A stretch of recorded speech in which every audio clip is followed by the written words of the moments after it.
Hello everyone, I hope you all are doing great. I am Sonalika and welcome back to my channel Study with Sonalika. Mainly 5 process होते हैं हमारे body में nutrition के। मतलब हम जो खाना खाते हैं वो किस तरीके से बॉडी के अंदर जाता है, जाने के बाद क्या होता है उसके साथ, फिर उससे हमें न्यूट्रिशन कैसे मिलता है, एनर्जी कैसे मिलता है, ये हम जानेंगे।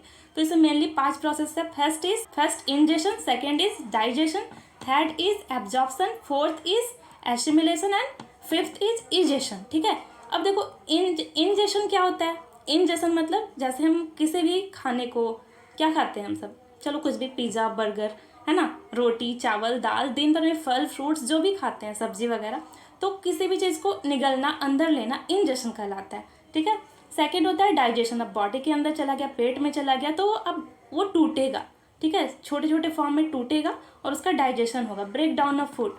फिर है एब्जॉर्प्शन, मतलब जो भी हमने खाना खाया है, जैसे कि चावल खाया तो चावल यानी कि चावल से हमें क्या मिलेगा, चावल से मेनली हमें कार्बोहाइड्रेट मिलता है। ठीक है, कार्बोहाइड्रेट ज़्यादा रहता है चावल में, तो वो कार्बोहाइड्रेट को एब्जॉर्ब करता है बॉडी। ठीक है, ओके। एसिमिलेशन मतलब जो भी चीज़ एब्जॉर्ब किया है उसका हम एनर्जी के फॉर्म में अलग अलग जो काम करते हैं, बोलते हैं, चलते हैं, दौड़ते हैं, खाते हैं, पढ़ते हैं, उसमें यूज होना उस एनर्जी का। फिर है इजेशन। इजेशन मतलब जो भी वेस्ट मटेरियल हमारे बॉडी में बनता है उसका बॉडी से बाहर निकलना इजेशन कहलाता है। ओके, आई होप आपको पांचों प्रोसेसेस समझ में आए होंगे।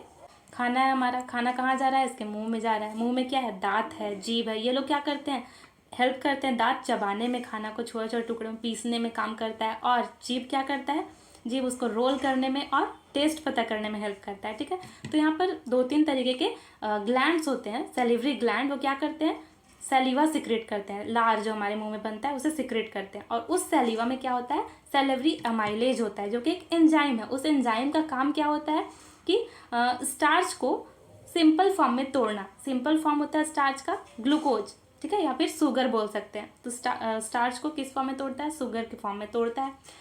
30% डाइजेशन हमारा कहाँ पे हो जाता है, माउथ में ही हो जाता है। कितना परसेंट डाइजेशन मुंह में होता है, 30%। अब बाकी 70% नीचे होगा, पेट के अंदर, स्मॉल इंटेस्टाइन में। और ये जो पाइप दिख रहा है इसको एसोफेगस या फिर फूड पाइप भी कहा जाता है। ओके, ठीक है, यहाँ से खाना जो है हमारे पेट में जाता है एक मूवमेंट के थ्रू। ये जो है जब खाना नीचे की तरफ बढ़ता है तो ये कॉन्ट्रैक्ट और रिलैक्स होते रहता है। इस मूवमेंट को बोलते हैं पेरिस्टाल्टिक मूवमेंट। ठीक है, यहाँ से खाना कहाँ आ गया, हमारे स्टमक में आ गया। ये हमारा स्टमक, तो स्टमक में क्या होता है, इधर आ जाते हैं, चलो इसमें समझते हैं। यहाँ पे देखो, ये दिख रहा है, ये स्टमक हो गया। ठीक है, स्टमक दिख गया आपको। और ये जो है लेफ्ट साइड ग्रीन कलर का जो है वो क्या है, हमारा लिवर है।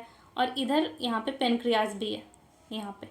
ठीक है, तो खाना अब कहाँ, फूड पाइप के थ्रू कहाँ आ गया, स्टमक में आ गया। स्टमक में क्या होता है, स्टमक में एक एसिड होता है जिसका नाम होता है HCl, जो कि एक बहुत ही हार्ड एसिड है ना। तो उस HCl का यूज़ हम लैब में भी करते हैं। आपने केमिस्ट्री लैब में यूज किया होगा, शायद आपके टीचर करवाए होंगे। तो ये, और इसका जब भी यूज होता है इसे पानी में मिक्स करके यूज़ किया जाता है। इसे हम डायरेक्ट यूज़ नहीं कर सकते हैं। एसिड होता है, जला सकता है हाथ को। तो ये हाथ को जब जला सकता है तो पेट को भी तो जला सकता है। यस, जला सकता है। तो इसलिए हमारा जो पेट है वहाँ पे कुछ गैस्ट्रिक जूस सिक्रेट होते हैं, वो है HCl, दूसरा है पेप्सिन, और तीसरा चीज़ जो होता है वो म्यूकस होता है। म्यूकस एक लेयर है जो कि हमारे पेट के इनर लाइनिंग, अंदर वाला जो पेट का वॉल है वहाँ पे प्रेजेंट होता है। HCl उस पर अपना अफेक्ट ना करे, ज़्यादा उसे डैमेज ना करे, उससे बचाने के लिए म्यूकस वहाँ पे होता है, पेट का अंदर वाला लाइन में प्रेजेंट होता है। ठीक है, और HCl जो है वो क्यों होता है हमारे पेट में, एसिड है, उसका क्या काम है, तो HCl का बहुत बड़ा रोल है। HCl जो एसिडिक मीडियम बनाता है पेट में। जब तक एसिडिक मीडियम नहीं होगा हमारा डाइजेशन का प्रोसेस आगे नहीं बढ़ेगा। ठीक है, तो एसिडिक मीडियम बनाने के लिए HCl होता है। म्यूकस HCl से हमारा पेट जले नहीं, खराब नहीं, उसे प्रोटेक्ट करता है। और तीसरा चीज़ पेप्सिन। पेप्सिन वहाँ पे जो होता है वो क्या करता है, तो पेप्सिन का काम होता है प्रोटीन को तोड़ना। ठीक है, पेप्सिन प्रोटीन, पूरे प्रोटीन को नहीं तोड़ता है, कुछ भाग को तोड़ पाता है, बाकी का आगे स्मॉल इंटेस्टाइन में टूटेगा। अब आ गया खाना हमारा कहाँ पे, स्मॉल इंटेस्टाइन में। ठीक है, स्मॉल इंटेस्टाइन के अपर पार्ट को हम ड्यूडेनम बोलते हैं। मेनली हमारा जो डाइजेशन का प्रोसेस होता है ड्यूडेनम में ही होता है। ठीक है, तो ड्यूडेनम में क्या होता है, देखो लीवर से जो भी चीज़ सिक्रेट होता है, 2 चीज़ सिक्रेट होता है। फर्स्ट इज, लीवर से 2 चीज़ सिक्रेट होता है। First is bile juice and second is bile salt. ठीक है, bile salt and bile juice. तो बाइल जूस का काम होता है क्या, इमल्सिफिकेशन, मतलब होता है break down of bigger fat molecule into smaller fat molecules. मतलब छोटे छोटे पार्ट में फैट के मॉलिक्यूल को तोड़ देना, क्या होता है इमल्सिफिकेशन ऑफ फैट। ये कौन करता है, बाइल जूस करता है।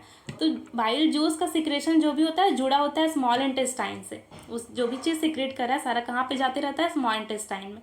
और बाइल सॉल्ट जो है वो क्या करता है, बाइल सॉल्ट मीडियम को अल्केलाइन बनाता है। स्मॉल इंटेस्टाइन का जो मीडियम है उसे अल्केलाइन बनाने में हेल्प करता है। जब तक मीडियम अल्केलाइन नहीं बनेगा आगे का काम नहीं होगा वहाँ पे, यानी कि बाइल जूस जो है वो इमल्सिफिकेशन ऑफ फैट नहीं कर पाएगा। और दूसरा चीज़ इधर से देखो, इधर से क्या होता है, यहाँ पे क्या था, पेनक्रियाज। बहुत खिचपिच हो गया, एक मिनट देखो। अब इधर से क्या होगा, पेनक्रियाज जो है वो, पेनक्रियाज से भी दो एंजाइम सिक्रेट होते हैं। फर्स्ट इज ट्रिप्सिन, दूसरा लिपेज। ट्रिप्सिन का काम होता है प्रोटीन को पेप्टोन में तोड़ना, मतलब प्रोटीन को और सिंपल फॉर्म में तोड़ना, ठीक है। और लिपेज का काम होता है break down of fat, fat को तोड़ता है, फैट को फैटी एसिड में तोड़ता है और ग्लिसरॉल में तोड़ता है, ठीक है। फैट को किस में तोड़ता है, तो fatty acid and glycerol, glycerol में तोड़ता है। ओके, आई होप यहाँ तक आपको क्लियर हो गया होगा, हुआ या नहीं बताइए प्लीज़। चलिए पूरा क्लीन करके अच्छे से समझाती हूँ। खाना मुंह से होते हुए एसोफेगस के थ्रू स्टमक में गया, स्टमक के बाद फिर जो भी डाइजेशन होना था वहाँ पे हो गया, स्मॉल इंटेस्टाइन में गया, स्मॉल इंटेस्टाइन में बाकी का डाइजेशन हुआ। मेजर जो डाइजेशन का प्रोसेस होता है वो कहाँ पे होता है, स्मॉल इंटेस्टाइन में। और स्मॉल इंटेस्टाइन से ही क्या जुड़े होते हैं, गॉल ब्लैडर, गॉल ब्लैडर का जो भी सिक्रेशन होता है कहाँ जाता है, स्मॉल इंटेस्टाइन में। और पेनक्रियाज का जो भी सिक्रेशन होता है, एंजाइम जो भी सिक्रेट होते हैं कहाँ जाते हैं, स्मॉल इंटेस्टाइन में। फिर वे लोग हेल्प करते हैं खाने को और छोटे छोटे पार्टिकल में स्मॉलर फॉर्म में टूटने में। मेनली डाइजेशन कहाँ पे हो जाता है हमारा, स्मॉल इंटेस्टाइन में, ठीक है। तो स्मॉल इंटेस्टाइन में जो डाइजेशन होने के बाद जो भी न्यूट्रिएंट मिलता है, यानी ग्लूकोज बन जाता है, सबसे सिंपल फॉर्म बन जाता है खाना का ग्लूकोज, वो स्मॉल इंटेस्टाइन में आ जाता है। उसके बाद भी जो वेस्ट होते हैं उसमें वाटर जो एक्सेस प्रेजेंट होता है वो कहाँ चला जाता है, उसे एब्जॉर्ब कर लेता है हमारा लार्ज इंटेस्टाइन। लार्ज इंटेस्टाइन में ब्रेक डाउन ऑफ फूड नहीं होता है, वहाँ पे सिर्फ जो एक्स्ट्रा पानी होता है वो उसे एब्जॉर्ब कर लिया जाता है। फिर वेस्ट जो होता है वो नीचे चला जाता है रेक्टम में और फिर एनस के थ्रू बाहर आ जाता है, ठीक है। ये रहा पूरा फ्लो चार्ट। इस तरीके से हमारा पूरा जो प्रोसेस है डाइजेशन का होता है। अब आपने देखा कि स्मॉल इंटेस्टाइन में क्या हुआ था, तो ग्लूकोज का एब्जॉर्प्शन हो गया था, तो वहाँ से हमारा खाना, मतलब वहाँ पे अभी है खाना जो भी हम खाए हैं उसका न्यूट्रिएंट में जो एब्जॉर्ब करके मिला वो है कहाँ, अभी स्मॉल इंटेस्टाइन। तो पूरे बॉडी में कैसे जाएगा वो, अब ये देखते हैं, ठीक। ओके, तो हमने देखा कि अभी तक क्या हुआ, खाना जो भी हम खाएं अंदर जाने के बाद एसोफेगस के थ्रू स्टमक में गया, स्टमक में कुछ पार्ट का डाइजेशन हुआ, फिर स्मॉल इंटेस्टाइन में कुछ पार्ट का डाइजेशन हुआ, फिर जो वेस्ट था वो बाहर निकल जाता है। लेकिन स्मॉल इंटेस्टाइन में जो भी चीज़, मतलब सबसे जो सिंपल फॉर्म में हमारा फूड टूट गया था यानी ग्लूकोज बन गया था, अब वो पूरे बॉडी तक कैसे जाएगा। पूरे बॉडी में क्या है, सेल है, सेल में ही सारे काम होते हैं, सब कुछ बनता वहीं पे है, वहीं से फिर वेस्ट भी निकलता है। तो सेल्स के पास जाना है हमारे न्यूट्रिएंट्स को, स्मॉल इंटेस्टाइन से कहाँ जाना है, सेल्स के पास। तो अब स्मॉल इंटेस्टाइन से ग्लूकोज जो टूटा है अभी तक, जो भी हमने खाया, चावल दाल रोटी सब्जी जो भी खाया, उससे जो मिला बॉडी को वो स्मॉल इंटेस्टाइन तक पहुंच चुका है, न्यूट्रिएंट टूट टूट करके, तो वो हमारे सारे सेल्स तक अब जाना है उसे। तो देखो ये जो छोटी सी बच्ची दिख रही है आपको, दिख रही है ना, हाँ ये छोटी बच्ची अभी खाना खाई है, इसका पूरा प्रोसेस हो गया, इसके बॉडी में डाइजेशन का सारा प्रोसेस हो गया। अभी स्मॉल इंटेस्टाइन में सब कुछ डाइजेस्ट होके मिल गया, यानी ग्लूकोज बन गया है, बोल सकते हैं सिंपल फॉर्म में ग्लूकोज बन गया है न्यूट्रिशन के थ्रू, जो भी ब्रेक डाउन हुआ उससे ग्लूकोज बन गया। तो देखो स्मॉल इंटेस्टाइन जो होता है हमारा ऐसे होता है ना, तो इसका एक छोटा सा पार्ट, मान लो ये छोटा सा पार्ट ये है, उसी का एक छोटा सा पार्ट ये है। तो इसके अंदर ये जो अंदर का पार्ट दिखाई दे रहा है आपको, होल है पूरा बीच में, हाँ। तो इसके इनर लाइनिंग पे ऐसे फिंगर लाइक स्ट्रक्चर होते हैं, ये जो दिख रहा है आपको स्ट्रक्चर, हाँ। तो इसको बोलते हैं विली। यहाँ पे भी देखो, यहाँ पे इसी का जो पार्ट, एक विली को यहाँ पे दिखाया गया है, यहाँ पे बहुत सारे विली है, इसी में से एक विली को यहाँ पे दिखाया गया है। तो विली होता है, इसमें क्या होता है, इसमें बहुत सारे सेल से मिलकर ये भी बना होता है। तो इस विली के अंदर जो है बहुत सारे हमारे जो ब्लड वेसल्स हैं, ठीक है, आर्टरीज, वेन, अलग अलग हमारा जो पूरा नेटवर्क है ब्लड वेसल्स का वो जुड़ा होता है इससे, ठीक है। विलीज के थ्रू क्या जुड़ा होता है, सारे ब्लड वेसल्स जुड़े होते हैं। तो जो भी चीज़ हमने अपने खाने से लिया वो कहाँ चला जाएगा, इस ब्लड वेसल्स के थ्रू ट्रैवल करके पूरे यहाँ पे ब्लड, मान लो इस यहाँ पे स्मॉल इंटेस्टाइन है, इसके अंदर क्या है, विलीज है। विली क्यों होते हैं ऐसे फिंगर लाइक प्रोजेक्शन, विली इसलिए होते हैं ताकि सरफेस एरिया को बढ़ाया जा सके। ठीक है, मान लो क्या है, सिंपल रहता तो जो भी चीज़ हम एब्जॉर्ब कर पाते बस यहीं पे एब्जॉर्ब कर पाते, लेकिन ऐसे ऐसे ऐसे ऐसे पूरा स्ट्रक्चर बन गया है, तो अब जो भी एब्जॉर्प्शन होगा वो ज़्यादा लेवल पे होगा, मतलब ज़्यादा न्यूट्रिएंट हमारा बॉडी एब्जॉर्ब कर पाएगा, इसलिए ये फिंगर लाइक स्ट्रक्चर बना होता है। ओके, ठीक है, तो साफ़ कर लेती हूँ बोर्ड, बहुत खिंच हो गया है। ठीक है, तो अब क्या होगा, जो भी एब्जॉर्प्शन होगा विलीज के थ्रू क्या जुड़ेगा, हमारे ब्लड वेसल्स, तो ब्लड वेसल्स के थ्रू सारा जो न्यूट्रिशन है हमारे बॉडी के हर एक सेल तक पहुंच जाएगा, ऊपर नीचे हर जगह। ठीक है, हाथ पैर माथा हर जगह पहुंच जाएगा सारा ग्लूकोज जो हमारा बना है वो। मान लो कि अब इसी में से मान लो यहाँ पे एक सेल है, एक सेल को मैं बस दिखाती हूँ, हमारे बॉडी में कितने सेल है, ट्रिलियंस ऑफ सेल है, बहुत सारे सेल है, सारे सेल्स तक पहुँच जाएगा अब न्यूट्रिशन। किसके थ्रू, ट्रांसपोर्टेशन का काम कौन करता है बॉडी में, यस ब्लड करता है।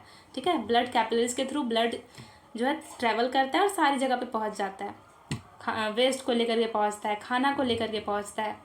मान लो ये सेल है तो सेल के पास क्या आ जाएगा, न्यूट्रिशन आ जाएगा, यानी जो भी हमने अभी लिया, यानी ग्लूकोज के फॉर्म में टूट गया सबसे लास्ट में, तो ग्लूकोज हमारा सेल के अंदर चला जाएगा।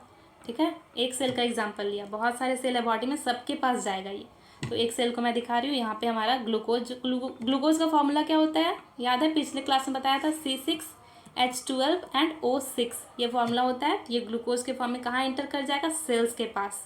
ठीक है, चलो आज की क्लास में बस इतना ही। अब खाना कहाँ चला गया, सेल्स के पास, तो सेल अब उस खाने को कैसे यूज़ करके अपना एनर्जी बनाता है, और फिर उस एनर्जी का यूज हम कैसे करते हैं अलग अलग काम करने के लिए, ये हम जानेंगे नेक्स्ट क्लास में। ओके, टिल देन पढ़ते रहो अच्छे से। अगर आपको चैप्टर समझ में आ रहा है तो प्लीज़ कमेंट में फीडबैक बताइए समझ में आ रहा है या नहीं, और अगर अच्छा लग रहा है वीडियो तो चैनल को लाइक शेयर और सब्सक्राइब भी करें। ओके, थैंक्स फॉर वॉचिंग, और नेक्स्ट पार्ट देखना मत भूलना। अगर आप ये चैप्टर पूरा अच्छे से समझना है तो हर पार्ट को अच्छे से देखना होगा, तभी समझ में आएगा। ठीक है।